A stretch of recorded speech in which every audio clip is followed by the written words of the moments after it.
In 2008, the federal government had a 53-page draft indictment against Jeffrey Epstein. Sex trafficking, multiple minor victims, conspiracy. They never filed it. Instead, the United States Attorney for the Southern District of Florida signed a non-prosecution agreement. Epstein pleaded guilty in state court to soliciting prostitution. He spent 13 months in the Palm Beach County Jail. With work release privileges 6 days a week, the federal indictment was never filed. I am Carson Morgan. This is Unsolved Chronicles X. Today we are going to talk about the deal that put a registered sex offender in county jail with work release privileges 6 days a week. The man who signed it, and what he was reportedly told. The man who signed it is Alex Acosta. In 2007, he was the United States Attorney for the Southern District of Florida. He had been appointed by President George W. Bush in 2005. He had a Harvard law degree. He had a prestigious federal job. And he had on his desk what could have been the biggest federal sex trafficking case of the decade. The case had started 2 years earlier. Not in federal court. Not in Washington. It had started with a phone call to the Palm Beach Police Department. In March of 2005, the parents of a 14-year-old girl walked into the Palm Beach Police Department. They reported that their daughter had been paid for sexual contact at the home of a wealthy man on Palm Beach. That wealthy man was Jeffrey Epstein. The lead investigator was Detective Joe Recarey. The police chief was Michael Reiter. Reiter would later go on the record about what they found. Recarey would die before he could fully tell the story. But what they found, in the year that followed, was not one 14-year-old. It was a network. By the end of 2005, Palm Beach police had identified more than 30 underage girls who said they had been paid to give massages at Epstein's mansion. According to the police investigation, those accounts described sexual contact, not ordinary massage appointments. The youngest identified victims were 14. These were not strangers. Many of them came from working-class families in the Palm Beach area. Some had been recruited from local high schools by other girls who were already in the network. Recruiters were paid $200 per girl they brought to the mansion.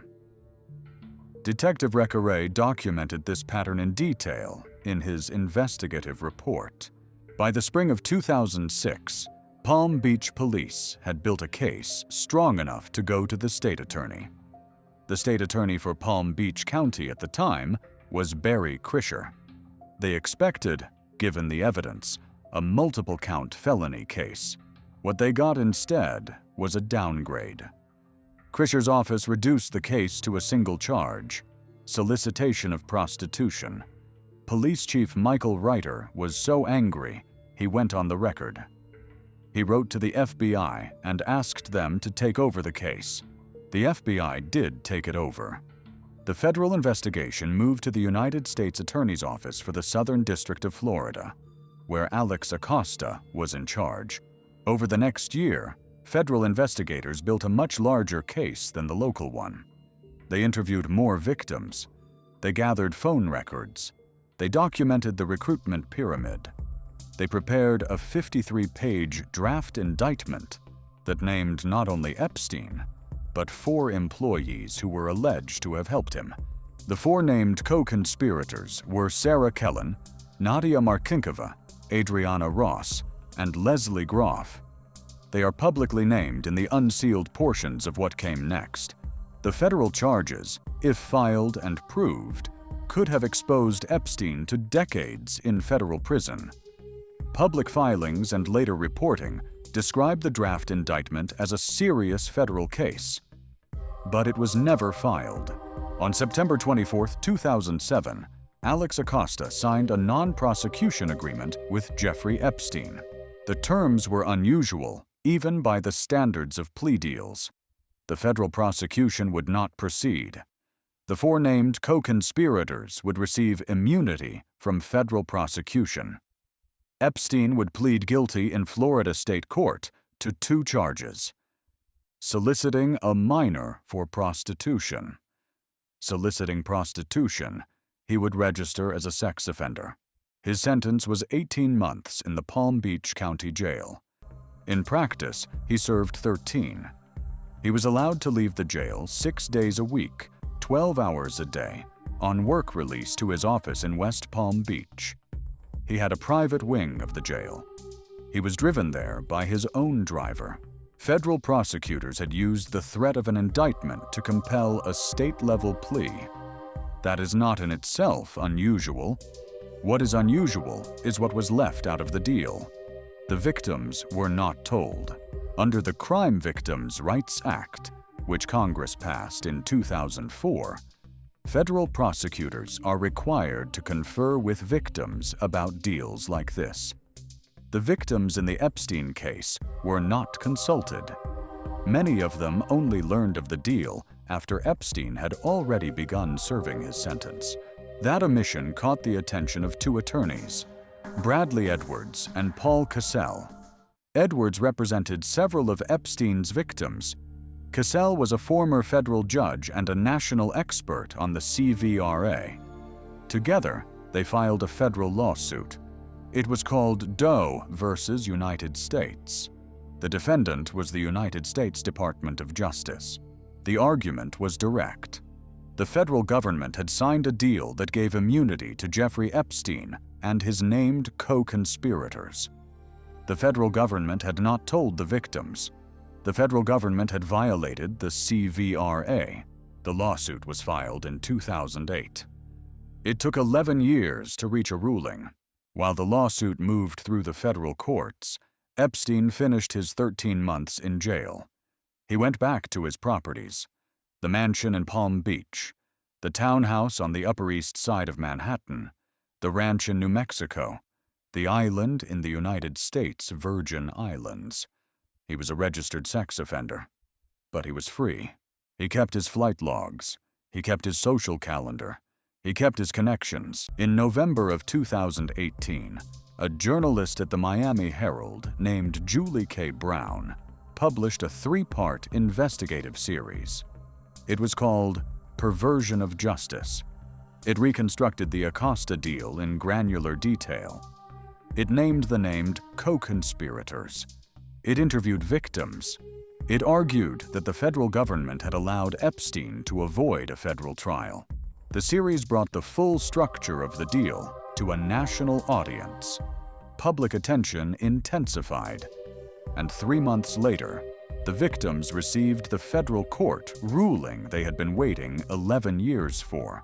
On February 21, 2019, United States District Judge Kenneth Marra issued his ruling in Doe versus United States.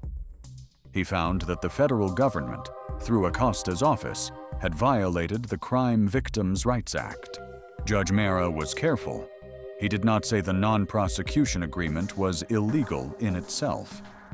He said the way it had been negotiated, without victim consultation, had violated federal law. The ruling did not undo the NPA, but it was a federal judge, on the federal record, saying the deal had been wrong. 5 months later, on July 6, 2019, FBI agents arrested Jeffrey Epstein on a private plane at Teterboro Airport in New Jersey. He had just flown in from Paris. The arresting agents were from the Federal Bureau of Investigation's Southern District of New York office. The charges were federal sex trafficking. New charges, a new indictment. The Manhattan-based prosecutors had decided, 11 years after Acosta's deal, that there was enough new evidence to bring a new federal case. 6 days later, Alex Acosta resigned as President Trump's Secretary of Labor. He had been confirmed in April of 2017. He had served just over 2 years. The pressure following Epstein's arrest and the renewed focus on the 2008 deal made his position untenable. At his resignation press conference, Acosta defended the deal. He said the prosecutors he had worked with had made the best decision they could with the evidence available to them in 2007. He said he believed Epstein would have walked away free if they had insisted on a federal trial. That is one version of what happened. It is the version Acosta has stood by publicly. There is another account. In July of 2019, the same month Acosta resigned, the journalist Vicky Ward published an article at the Daily Beast. In it, she reported that during Acosta's vetting for the Labor Secretary position in 2017, he had been asked about the Epstein deal. According to Ward's account, Acosta told the vetters that he had been told back in 2007 that Epstein, quote, belonged to intelligence, close quote, and that he had been told to, quote, leave it alone, close quote. If Ward's account is accurate, it raises a different possibility, that Acosta believed the Epstein deal involved pressure or guidance beyond ordinary prosecutorial discretion. But the account does not identify who allegedly said it, which agency was meant, or whether the statement was true. Acosta has not fully confirmed Ward's account. He has not categorically denied the wording either. The Daily Beast reporting is second-hand. Vicky Ward has stood by her sourcing publicly. The quote has entered the public record, but it remains, as a legal matter, unverified. Which intelligence service was meant has never been publicly clarified, not by Acosta, not by the Department of Justice, not by anyone in a position to know. A month after Acosta's resignation, Jeffrey Epstein was dead. He died in federal custody at the Metropolitan Correctional Center in Lower Manhattan on August 10, 2019. After his death, the federal sex trafficking case against him could no longer go to trial. The death itself is a separate episode of this story. We will get to it. But the consequence for the Acosta deal was direct. The man who had pleaded guilty to 2 state charges, served 13 months in a county jail, and been indicted on federal sex trafficking charges, was now beyond the reach of any further prosecution.